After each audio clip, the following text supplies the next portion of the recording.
The first thing my new roommate asked me to do was the strangest request I had ever heard from someone moving into my apartment.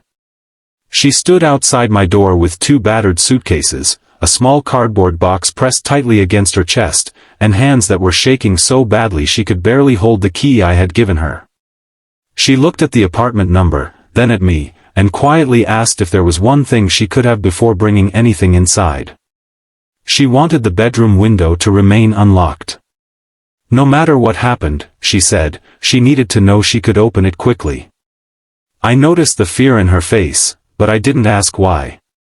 I simply stepped aside and told her she could have the room exactly as she wanted it. Sometimes a person doesn't need questions. Sometimes they need a door that opens. If you believe kindness can give someone the courage to begin again, take a moment to like, comment, share, and subscribe to Love and Destiny. You never know when a small act of kindness might become the reason someone keeps going. Her name was Claire. She was 28, quiet, neatly dressed, and carried herself like someone who had spent a long time trying not to take up too much space.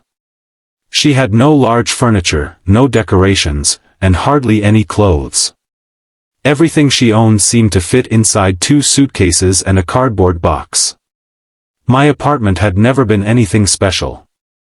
I was living there alone after my older brother had moved away for work, and the rent had become difficult to manage. Taking in a roommate was supposed to solve a financial problem. I never expected it to become something much more important. Claire paid the first month's rent immediately and thanked me several times. She seemed almost embarrassed by her gratitude. When I helped carry one suitcase upstairs, I noticed she kept checking the hallway behind us. Every time someone walked past the building entrance, her shoulders tightened. I told myself she was simply nervous about moving. That first night, she barely unpacked. Around midnight, I heard the quiet sound of footsteps in the hallway. When I opened my door, Claire was standing near the window, staring outside. She apologized and said she couldn't sleep. I didn't ask what was keeping her awake. Instead, I made some tea and left a cup on the kitchen table. The next morning, the cup was empty. Over the following weeks, Claire slowly became part of the apartment. She was polite, organized, and unusually careful about everything. She always locked the door twice. She never answered unknown phone calls. If a car stopped outside for more than a few minutes, she would glance through the curtains. Yet beneath all that fear, there was another Claire. She loved old movies. She laughed when she forgot herself. She could make terrible pancakes but insisted they were perfect.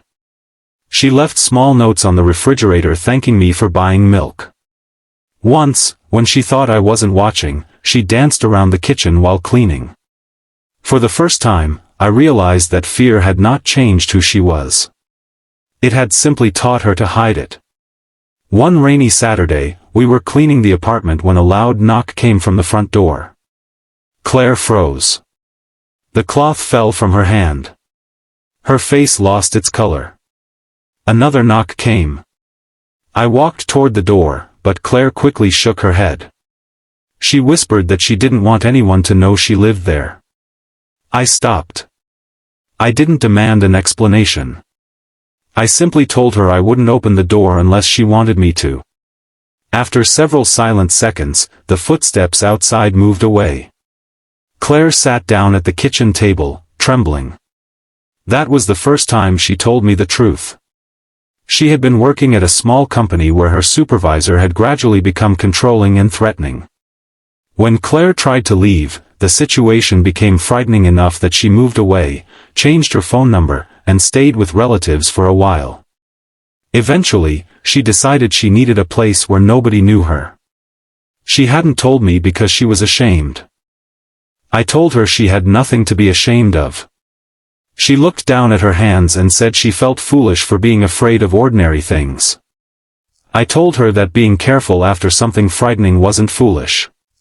It was her mind trying to protect her. That evening, we made a simple plan.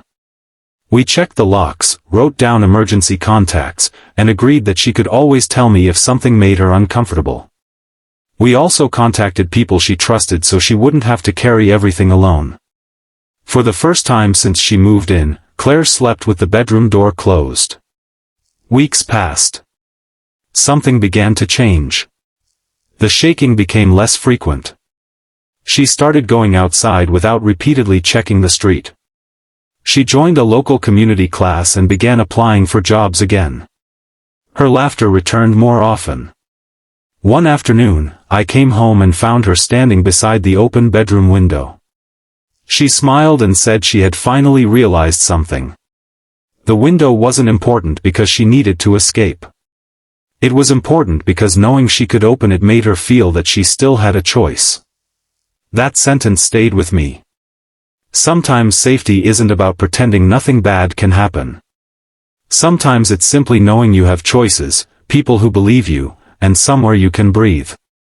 A few months later, Claire received a job offer. It wasn't perfect, but it was a fresh start. She celebrated by buying a tiny plant for her bedroom. She named it Hope. I teased her that naming a plant was unnecessarily dramatic. She laughed and said some things deserve dramatic names. Then one evening, she handed me an envelope. Inside was a note thanking me for not asking about her shaking hands on the day she arrived. She wrote that she had expected suspicion, judgment, and endless questions. Instead, I had given her something she desperately needed, a safe place to tell her story when she was ready. I realized then that kindness isn't always about fixing someone's problems. Sometimes it's about giving them enough space to become strong enough to face those problems themselves. A year after Claire moved in, she came home carrying a small suitcase. For 1 second, my heart sank, thinking she was leaving because something had gone wrong. But she smiled. She had rented her own apartment. She was ready to live alone again. Before leaving, she walked into the bedroom and opened the window. She stood there quietly for a moment, breathing in the fresh air. Then she closed it. Not because she was afraid. Because she no longer needed it open to feel safe. At the door, she thanked me one last time. I told her she had done the hard part herself. She shook her head and said sometimes people don't realize how much one safe person can change the direction of their life. After she left, the apartment felt strangely quiet. But it didn't feel empty. Because Claire had left something behind. Not the plant. Not the notes on the refrigerator. She had left behind a reminder that we rarely know what someone is carrying when they walk through our door. A nervous smile, shaking hands, or unusual request may hide a story we cannot see. And sometimes the kindest thing we can do is not demand that story immediately. Sometimes we simply need to say, "You're safe here. Take your time." If this story touched your heart, please like the video, share it with someone who believes in kindness, and subscribe to Love and Destiny. Your support helps these stories reach people who may need a little hope today. And before you go, comment "Everyone deserves a safe place" if you believe that compassion can help someone find their courage again.